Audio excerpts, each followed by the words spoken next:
What's up everyone and welcome back to the channel. Today, we're diving deep into race number 3 of the Zwift Racing League series. The virtual venue, the sprawling Makuri 40 course. The legs were feeling good, and the strategy was locked in. Now this was a scratch race. For anyone new to Zwift racing, that's the simplest and purest format there is.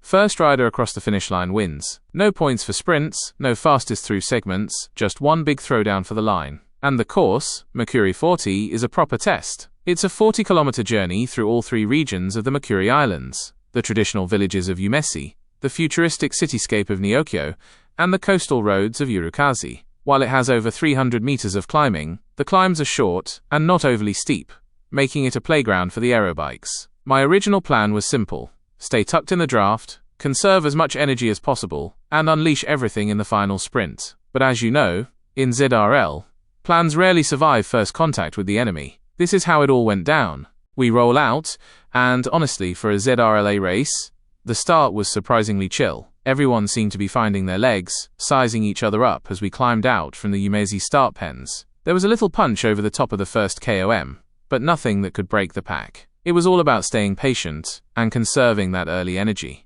Coming over the top and into the descent, I see my teammate, Peter, just send it. He absolutely flies down the hill, and that's my cue. I jump on the pedals to bridge across, and I glance back. Yep, Martin is glued to my wheel. The elastic hasn't snapped yet.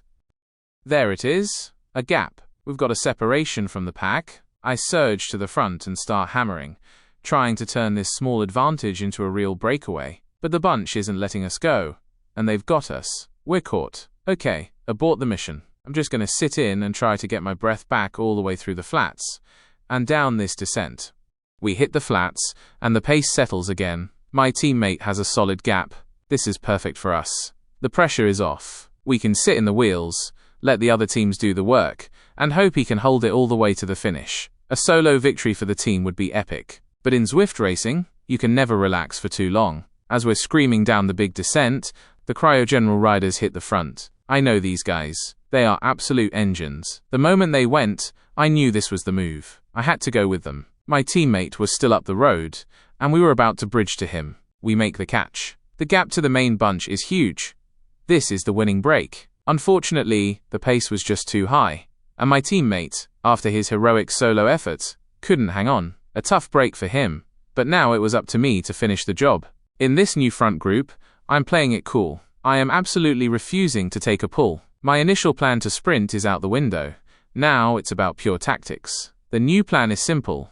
Let them do the work and wait for the final climb back into Umesi. That's where I'll make my move. I knew from my teammate that the Swedish rider in our group had a wicked sprint, so my primary goal was to drop him before the finish line. We hit that final climb, the Slot Canyon Connector Road, and it's go time. I launch my first attack over the top. They bring me back. I go again, a second vicious punch. They catch my wheel, but the third time's the charm. I dig deep and go one more time. The elastic snaps for the others. Only Jody can hang on. I look back, and the Swedish sprinter is gone. Mission accomplished. Now it's just me and Jody on the flatter section leading to that slight uphill finish. I throw in a couple of fake attacks, little digs to try and weigh him down, to take the sting out of his final kick. We're approaching the finishing banner, and the mind games begin. I don't want to lead him out to give him a perfect draft to the line.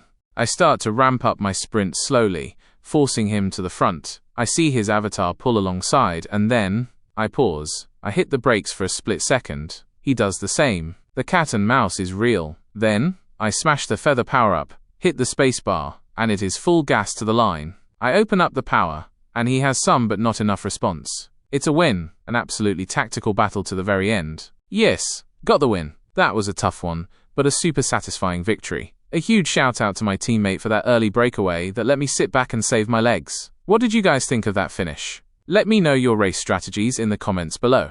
If you enjoyed this breakdown, don't forget to hit that like button, subscribe to the channel, and ring that notification bell so you don't miss the next race. Until then, ride on!